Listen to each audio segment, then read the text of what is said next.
की ऊंचाई में ना पहुंचाने का जो प्रयास है वो हमारी इंद्रियों का है। बहुत ध्यान से एकाग्रता पूर्वक सुनना। जो हम प्रयासरत हैं पर हम साधना की ऊंचाई पर नहीं पहुंच पा रहे, इसमें सीधे अनुभव रहा इंद्रियों की गुलामी। धैर्यपूर्वक सावधान होकर श्रवण करें। इंद्रियों की गुलामी, आप अपने को ज्ञानी माने, विद्वान माने, भगत माने, महात्मा माने, वीर माने, कुछ भी, ये गुलामी छूट जाए तो अभी तुम स्वरूप में स्थित हो जाओ। ये जो हमारी 5 ज्ञानेंद्रियां हैं, आंख, कान, नाक, जिह्वा और त्वचा, नेत्रेंद्री, श्रवणेंद्री, घ्राणेंद्री, रसेंद्री और त्वगेंद्री, ये 5 विषयों में, पूरी सृष्टि को इन 5 विषयों में रख दिया गया है। रूप, शब्द, गंध, रस, स्पर्श, ये 5 ज्ञानेंद्रियों के विषय हैं। आंख रूप, कान शब्द, नाक गंध, जिह्वा रस और त्वचा स्पर्श, इसी में सारे सुखों को, सारे विषयों को रख दिया गया है। जगत में ये केवल 5 ही प्रपंच का विस्तार किए हुए हैं। कोई इन 5 में फंसा है, कोई एक एक में फंसा है। उपासक को स्वतंत्रता तभी मिलेगी जब पहले शास्त्र और गुरु की परतंत्रता स्वीकार करे। शास्त्र और गुरु का भय, शास्त्र और गुरु का शासन स्वीकार करे तो इंद्रियों के विषयों से हटने का उसको सौभाग्य मिल जाएगा। अगर वो शास्त्र और गुरु से स्वतंत्र है तो इन प्रपंच में वो परतंत्र रहेगा। सिद्धांत है ये। आजकल सबकी यही मांग है कि मैं किसी के अधीन नहीं, मेरा जीवन स्वतंत्र, मैं जो चाहूं वो कर सकता हूं। स्वतंत्र का हो, इंद्रियों के गुलाम हो, मन के गुलाम हो, विषयों के गुलाम हो। तुम विषयों को नहीं भोग रहे, विषय तुम्हें भोग रहे। विषय तुम्हारे अधीन नहीं, तुम विषयों के अधीन हो, विवेकहीन हो, इसलिए तुम समझ नहीं पा रहे हो। इंद्रियों की, विषयों की, मन की गुलामी को तुम स्वतंत्रता समझते हो। आजकल यही स्वतंत्रता मानी जाती कि जो मैं चाहूं भोगूं, जो मैं चाहूं देखूं, जो मैं चाहूं करूं, तुम मुझ पर अंकुश नहीं लगा सकते हो क्योंकि मेरा जीवन स्वतंत्र है। वाह, कैसी स्वतंत्रता! तुम समझ नहीं पा रहे हो स्वतंत्रता का स्वरूप क्या होता है।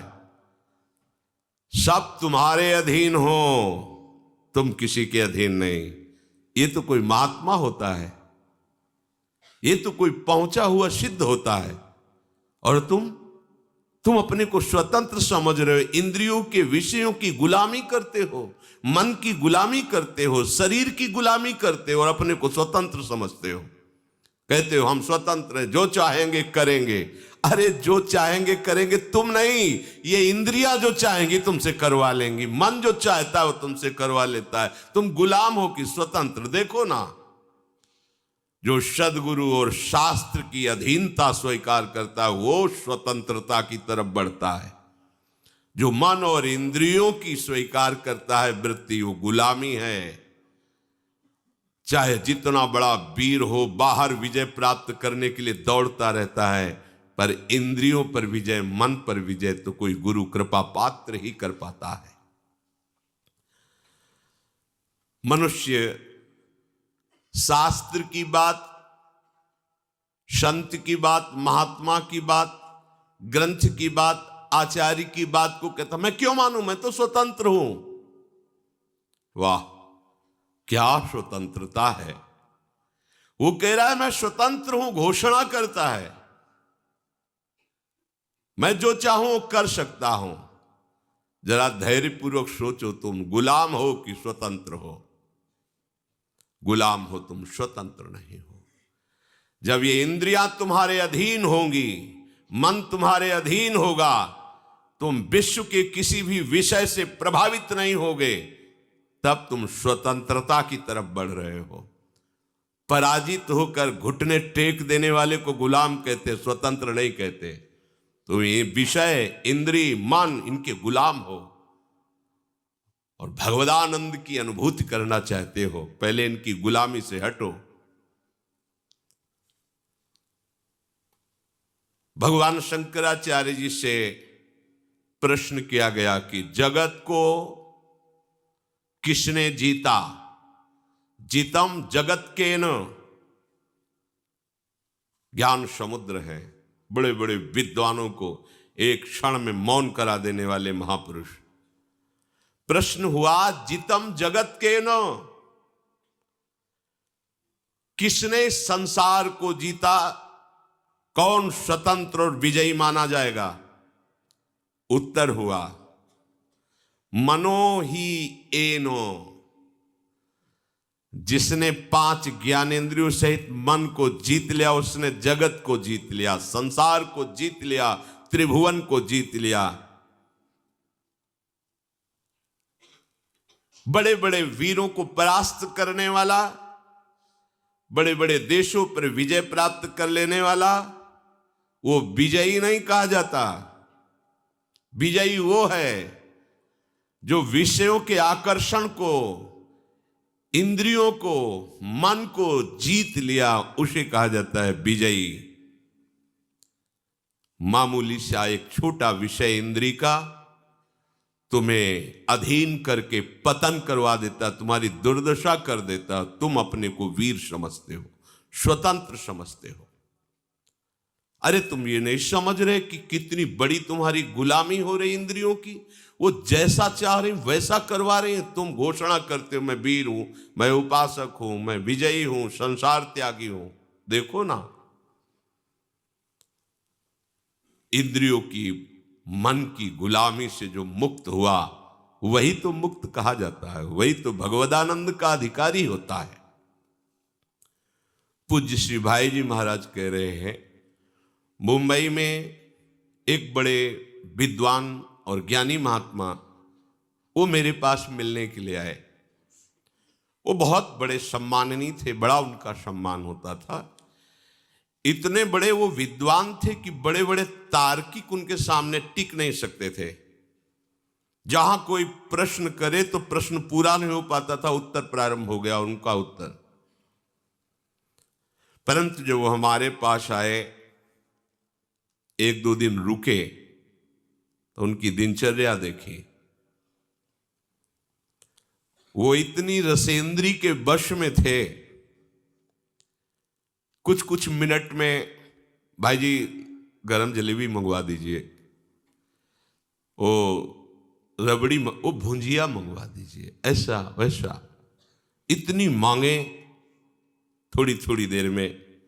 फिर कहते कि मथुरा के जैसे पेड़े होते हैं, वैसे तो ब्रह्मा ने सृष्टि में कुछ रचा ही नहीं, मथुरा किसी को भेजकर पेड़े मंगवा दीजिए। एक दिन में 25-50 चीजें अलग अलग से मंगवा के पाना उनका स्वभाव था, प्रभाव था कि बड़े बड़े विद्वान तर्क में परास्त हो जाते थे और ज्ञानी थे, महात्मा वेश में थे, बड़ा सम्मान होता। हमारे एक मित्र थे नानू राम जी, उन्होंने उनको निमंत्रण दिया। महाराज की विद्वता और सम्मान देख करके जब घर ले गए तो छक गए शाम तक ही। महाराज ऐसी ऐसी मांगे, ऐसी, भाई जी से कहा कि अब इनको कभी निमंत्रण नहीं देंगे, इतनी मांगे थोड़ी थोड़ी देर में, ये वो ऐसा।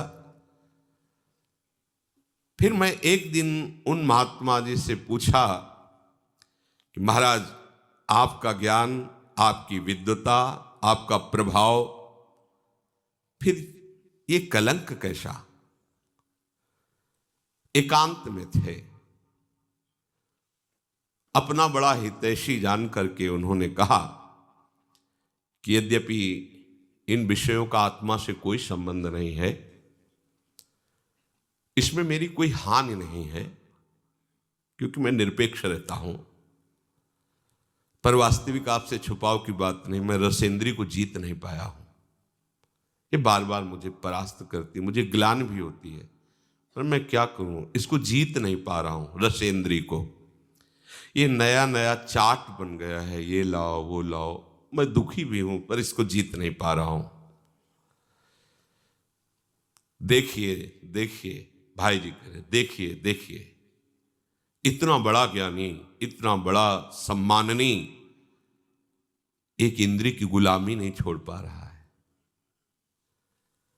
इसलिए उपासकों से हम कहते हैं कि महात्मा बनना सरल है, विद्वान बनना सरल है, लेकिन स्वतंत्र होना बहुत कठिन है। एक छोटा सा विषय घुटने टिकवा देता है, छोटा सा विषय। इतना बड़ा ज्ञानी महात्मा परास्त होकर, दुखी होकर कहता है मैं रसेंद्री की चाट नहीं छोड़ पा रहा हूं। ये बार बार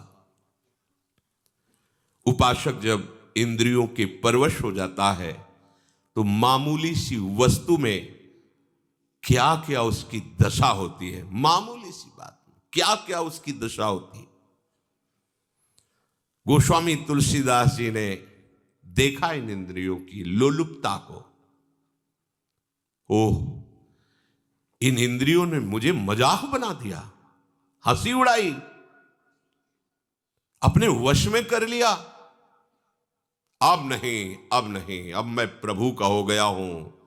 इंद्रियों, अब तुम हमें अपना गुलाम नहीं बना सकती, अब तुम हमारी हंसी नहीं उड़ा सकती। उन्होंने कहा अब लो नशानी, अब ना नशई हो, राम कृपा भव निशा सिरानी,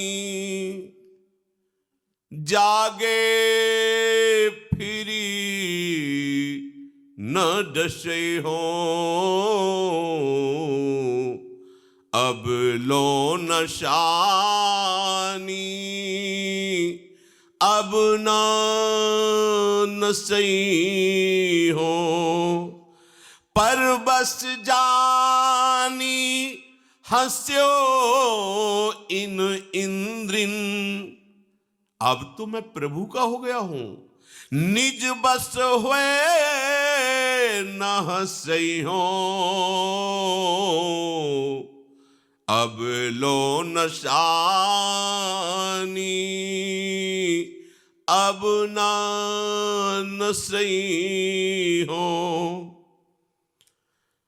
जब तक प्रभु का बल,